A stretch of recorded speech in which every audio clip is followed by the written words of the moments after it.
दोस्तों, आज पेश है लाल बुजक्कड़ और बेताल पर बात चित्र कथा है। ये कवर चित्र है।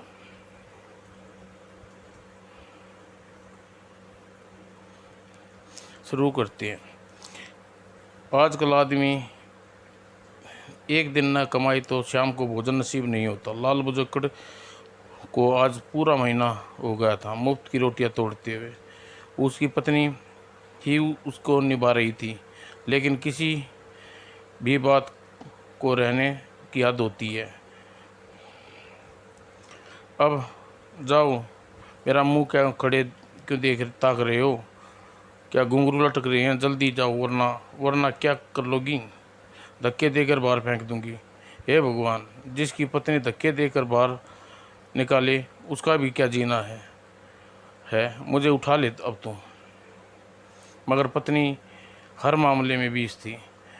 जिसका पति इतना निकम्मा बेवकूफ़ खटिया तोड़ हो, उस औरत का धरती पर रहना बोझ है। ईश्वर, मुझे उठा ले। पत्नी की बात से बुझ कर खुश होकर लाल बुझकर बोला, भगवान तू इसकी सुन ले। मैं अपनी दुआ वापस लेता हूँ। इसके बिना भी काम चल जाएगा। चैन की सांस से सो सकूँगा। पत्नी सामने इतना कहने की हिम्मत। क्या कहा? गुर्र, तुम्हारी यह मजाल? तुम्हें मरने को कहा? और तुम्हारे मुंह में लठ न डाल दूं कर बंद करना पड़ेगा खतरा। इतना तो समझदार था ही लाल बुजक्कड़। वो अपनी जान बचा कर भाग सके। और भगवान भागो, भगवान बचाओ। क्यों बे? अब बोलती इलाहाबादी ताला लगा गया कि रुको। और सामने मुंडेर थी। लाल बुजक्कड़ ने अब देखा न ताव छलांग लगा दी। अब मेरी परछाई भी न पा सकेगी। और मुंडेर पर ठहर न सका और बचाओ। और दूसरी तरफ अनेक सैनिक ने बचा लिया। छलांग लगाई। सचमुच तुम बहादुर हो। भाई, आप कौन हैं? हम तो इस इनके पास ही आ रहे थे। यह कूद कर काम हमारे पास चला आया। सैनिकों ने उसे उठा लिया। हम इस राज्य के सेनापति हैं। तुम्हें राजा साहब ने बुलाया है। क्या राजा साहब ने बुलाया है? पर क्यों? क्या मेरे करकमलों से किसी की क्रिया कर्म तो नहीं हो गया? राज दरबार में पहुंचने पर तुम ही लाल बुजक्कड़ हो? जी हाँ, बदकिस्मती से, लेकिन दो चार गुंडा डाकू कुछ नहीं हो। आप मेरे पड़ोसी कल्लू के बारे में पूछ सकते हैं। राजा गंभीर स्वर में बोले, लाल बुजक्कड़ डरो मत। हमने तुम्हें पकड़ के लिए नहीं बुलाया, बल्कि हम एक विशेष कार्य के लिए तुम्हारी मदद चाहते हैं। ओह, कार्य? भला आपको मुझसे क्या कार्य है? फिर भी बता दें। मेरे लायक हुआ तो ज़रूर करूँगा। राजा ने बताया, कई दिनों पहले वे शिकार खेलने के अपने साथियों के साथ बिछड़ गए और एक पेड़ के नीचे आराम करने लगे। हफ हफ थकान के मारे पूरा शरीर दर्द हो रहा है। कुछ देर सोकर लिया जाए। और कुछ देर बाद अचानक राजा की नींद खुली और सामने साक्षात मौत देखी थी। फुस! ओह नाग! अब क्या करूं? इसे मार डालूं? हाँ, यही ठीक रहेगा। और जैसे ही नाग राजा को डसने को चाहा और उसी स्थान पर गाढ़ा धुआं छा गया। ना जाने क्या होने वाला है, कुछ समझ में नहीं आता। राजन और धुआं छटा तो सामने एक देवदूत खड़ा था। राजन, मैं आपका बहुत आभारी हूँ। आपने नाग को मारकर मुझे सब श्राप से मुक्त कर दिया। तुम कौन हो? मैं गंधर्व कुमार। घमंड में आकर मेरे एक ऋषि की समाधि भंग कर दी। उन्होंने मुझे इस योनि में रहने का श्राप दे दिया। और उसके मरते ही तुम श्राप मुक्त हो गए। हाँ राजन, और आपका यह एहसान नहीं उतार सकता। फिर भी यह तुच्छ भेंट स्वीकार कर लीजिए। यह एक जादू की अंगूठी है, क्योंकि है इसलिए साथ ही यह एक चेतावनी भी देता हूँ। वो क्या गंधर्व कुमार? वो यह कि इसके पीछे एक दैत्य जादूगर पड़ा है, इसे पाकर वह अमरता का तप करना चाहता है। वह यह न पहुँचे बस। मैं आपकी चेतावनी का ख्याल रखूँगा। और दूत गायब हो गया। कहाँ गया वो? और जादुई अंगूठी को राज्य की भलाई के कार्यों में लगाने लगा। महाराज की जय हो, रानी साहिबा जिंदाबाद, राजा अमर रहे और जादुई अंगूठी कोई भूखा न रहे। लेकिन एक रात राजा शयन कक्ष में बैठे खिड़की पर दैत्य आया। हा हा हा, राजन वह अंगूठी मुझे दे दे। कौन हो तुम? मैं हूँ एक दैत्य, जादूगर बेताल, लाल पहाड़ियों का बेताल। ला मुझे वह अंगूठी दे दे। नहीं नहीं, मेरे जिंदा रहते तुम वह अंगूठी प्राप्त नहीं कर सकते। बेताल राजा की तरफ बढ़ने लगा। ठीक है, तो तुम जिंदा नहीं रहने रहोगे। जादुई अंगूठी से मजा बजाओ भगाओ जोग्य स्वामी। और तुरंत ही बचाओ, आह मैं जल गया। और पीड़ा सहने के कारण वह भाग गया। और राजन यह मत समझना, लाल पहाड़ी का बेताल हार मान गया। छल कपट धोखे से किसी भी तरह प्राप्त करके रहूँगा। हाँ हाँ, इसे प्राप्त करके रहूँगा। और दूसरे दिन राजा अंगूठी को एक संदूकची में रख दिया।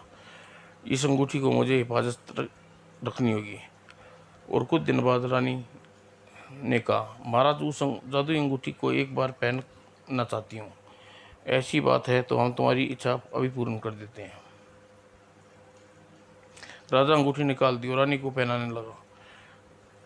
अब तो तुम्हारी इच्छा पूर्ण हो गई, लाओ लाओ यह अंगूठी उतार दो। हाँ हाँ हाँ।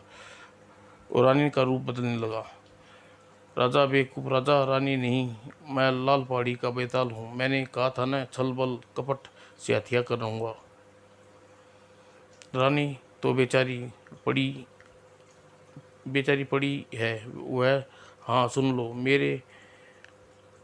मेरे को जो खोजने आएगा वह वापस नहीं जाएगा, क्योंकि पहाड़ी के अंदर मैंने एक अपनी माया रची रखी। हाँ हाँ, चला धोखा, महाधोखा किया है इस बेताल ने। रानी का रूप धरकर ओह जादुई अंगूठी ले गया। इतना कहकर राजा चुप हो गया। तो महाराज, क्या आपने सचमुच उसको खोजने के लिए सैनिक नहीं भेजे थे? मगर वह सब वहीं के होकर रह गई और वापस नहीं लौटे। तब तो मैं तुम्हारे से आशा बंधी है। ये क्या कह रही है मेरी नैया मैया? घर से जान बची है और यह फंस गया। ये क्या हुआ मोई मैया? घर से जान बची तो यहाँ फंस गया। कुछ देर बाद लाल बुजुर्ग ने कुछ समझाने से तैस में होकर चल दिया। न जाने किस मनुष्य सूरत देखने को मिली थी। यह लोग मेरी नन्ही सी जान के पीछे पड़ गए। पता नहीं दैत्य कितना बड़ा होगा, कैसा होगा। लाल पहाड़ी पर 4 चक्कर लगाने के बाद उस पहाड़ी के अंदर जाने का रास्ता नहीं मिला तो थक कर बैठ गया। यह पहाड़ी है या गेंद, कोई रास्ता ही नहीं है। मेरी तो भागते भागते टांगे थक करने लगी। और तभी सामने पत्थर पर रखी कानी खोपड़ी नजर आई। वह हंस रही थी। ही आई अमाई, हम यहाँ थक कर बैठे हैं और तुम मुर्दा मानस की खोपड़ी हमें घूर कर अभी घूरना बंद करते हैं। लाल बुजुर्ग ने एक उंगली उसकी आंख में डाल दी और फोड़ने का प्रयास करने लगा। अम्मा फूट जा कसम तकबल हलवाई की, इसे फोड़कर ही दम लूँगा। अचानक पीछे चट्टान तेजी से लुढ़क गई और लाल बुजक्कड़ उस चट्टान के हटते से दरवाजे प्रविष्ट हो गया। वाह कानी खोपड़ी, तू तो बड़ी कमाल की चीज़ है। चल तुझे अपने साथ ले चलता हूँ। और इधर बेताल अंगूठी के सामने रखकर तप कर रहा था। ओम जय महाकाल महापिशाच नमः, बोलो शैतान नमः की। और तभी सामने रखी सगार खोपड़ी हंसने लगी। हा हा हा, तेरा हाँ बेताल तेरा आ गया काल, बेताल तेरा आ गया काल। क्या हुआ सुमुंडी, कौन आ गया? वो देख तिल से दर्पण। हाँ यह चूहा यानी जादूगर बेताल को मारने आ रहा है। यह स्वयं मेरे माया जाल में फंसने जा रहा है। हाँ हाँ हाँ। और उसने सुरमुंडी से कहा, देखा सुरमुंडी, तुम आगे मेरी तमस्या भंग मत करना, चाहे कुछ हो जाए। जादू अंगूठी जय शैतान। अच्छा स्वामी।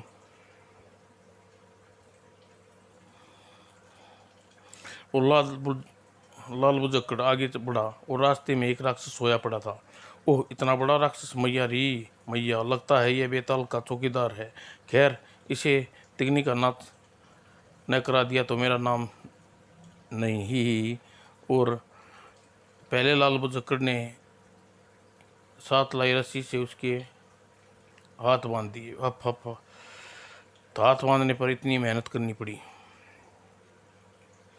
और फिर चाकू से पैरों में तीरे लगाकर वह नमक मिर्च भर दी। अब आएगा मजा, कम वक्त मुफ्त की रोटियां तोड़ता है, भाग लूँ यहाँ से।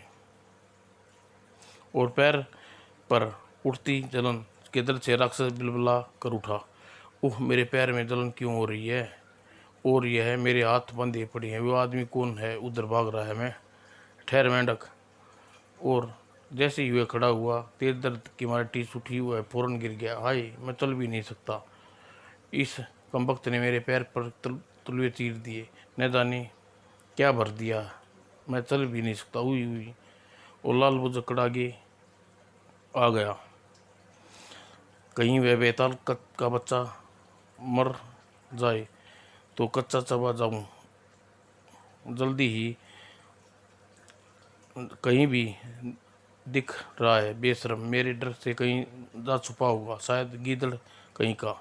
और मगर पीछे बेताल ने माया जाल में एक नया कारनामा उस कच्चा चबाने के लिए आ रहा था।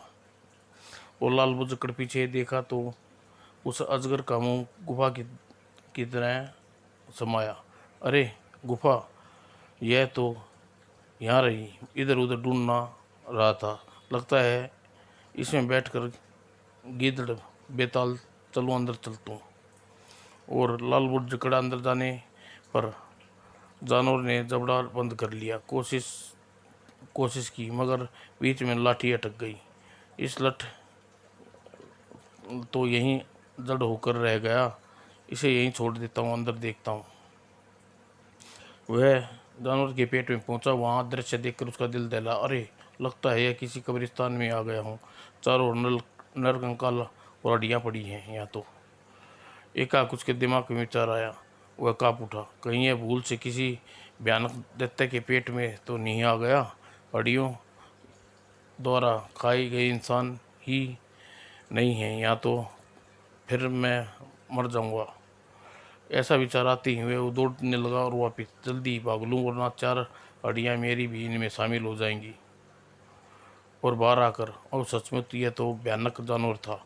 लठ बीच में न आता तो यह मुझे हजम कर मेरी इकलौती बीवी को विधवा बना देता। इसकी सज़ा यही है कि लाठी इसके मुंह में अड़ी रही।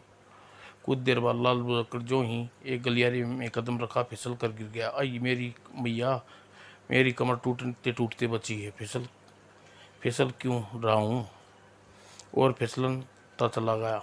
लगता है इस बेताल का माया जाल में फंस गया हूँ। तभी सामने एक कुंडा दिखाई पड़ा। मेरी फूटी किस्मत। दरवाजे में एक दिया तो जला, एक कुंडा मुझे फिसलने से रोक लेगा। और जैसे ही कुंडा पकड़कर छत के हिस्से पर खुला, ओह, सारी की सारी चीज़ें कच्ची बनी हैं। यह कुंडा भी उखड़ गया और उस जगह से पर आदमी खोर चूहे गिरे। अरे, यह साक्षात गणेश जी की सवारी की औलाद हैं, मुझे काट रही हैं। हाय, मेरी बोटी बोटी नोच रहे हैं। उसने कुंडा छोड़ दिया और फिर नीचे फिसलने लगा। लगता है इन चूहों को खाने को नहीं मिला। राजा से शिकायत करूँगा, मगर अभी तो अंगूठी के चक्कर में मेरी जान के लाले पड़ी हैं। और एक खिड़की, अब मेरी जान जाने वाली है। इस खिड़की पर लटकते ही ये सारी हड्डियाँ का कीर्तन करने लगेंगी। और लालू झटकन ने खिड़की पर लटका और खिड़की टूट गई और लाल बुझक्कड़ सीधा पूजा करते जादूगर बेताल के सिर पर आ गिरा। किस किस कमबख्त ने मेरी समाधि भंग करने की चेष्टा की है? क्या मेरी हड्डियाँ सलामत हैं?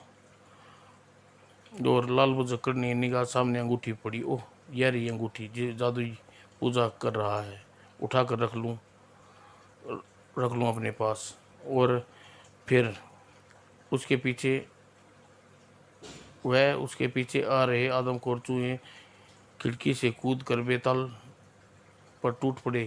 हाय, मेरे चूहे मेरे पे ही झपट रहे हैं। हाय सामरी आओ। दूसरे ही पल सामरी प्रकट हो गया। क्या हुक्म है स्वामी? इस जमूरे को पहले मार डालो, फिर मुझे बताना कि अंगूठी उठा ली। जमूरे को पहले मार डालो, फिर मुझे बचाना। उसने अंगूठी उठा ली।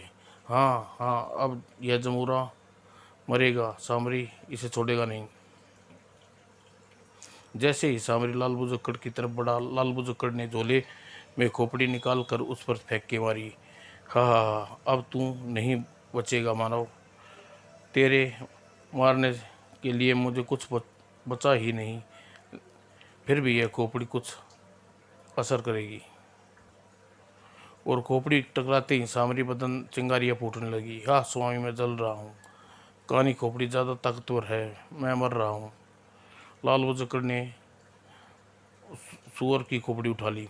सुरमुंडी सूरमुंडी, क्यों? सुअर की खोपड़ी बड़ी बकबक कर रही थी। अब तेरे टेट टुकड़े टुकड़े करके फोड़ दूंगा, स्वामी बचाओ। और वह खोपड़ी उठाए देख चूहे झुलाता बेताल गिड़गिड़ाने लगा। नहीं बेताल, बुलक्कड़, इसे मत तोड़ना, मैं तुम्हें माला माल कर दूंगा। मेरी बात मानोगे तो मैं सारी उम्र कमाने की जरूरत नहीं पड़ेगी। मगर लाल बुजक्कड़ का मानने वाला था। तुम मुझे रुपये का लाल देते हो, मैं मेहनत की कमाई खाना पसंद करता हूँ। तुम्हें छोड़कर सारी दुनिया खतरे में नहीं डाल सकता। और जो ही बेताल ने उठने की कोशिश की, लाल बुजक्कड़ ने खोपड़ी उसके सिर पर दे मारी। ले तेरी खोपड़ी, तेरा सिर। ओह, मर गया। और दूसरे ही पल सारा तिलस्म लाल खोपड़ी गायब हो गई और एक केवल मैदान रह गया जिसके अब लाल बुजक्कड़ खड़ा था। लगता है सब कच्चे थे, जादू के बने थे। अब सबका सत्यानाश हो गया। जादू अंगीठी, अब तू मुझे राजा के पास ले चलो। जो गया स्वामी। और अगले ही पल लाल बुजक्कड़ हवा में उड़ने लगा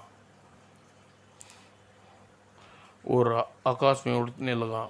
अरे, यह तो आकाश की सैर भी करा दी। यही तो कमाल है मेरा।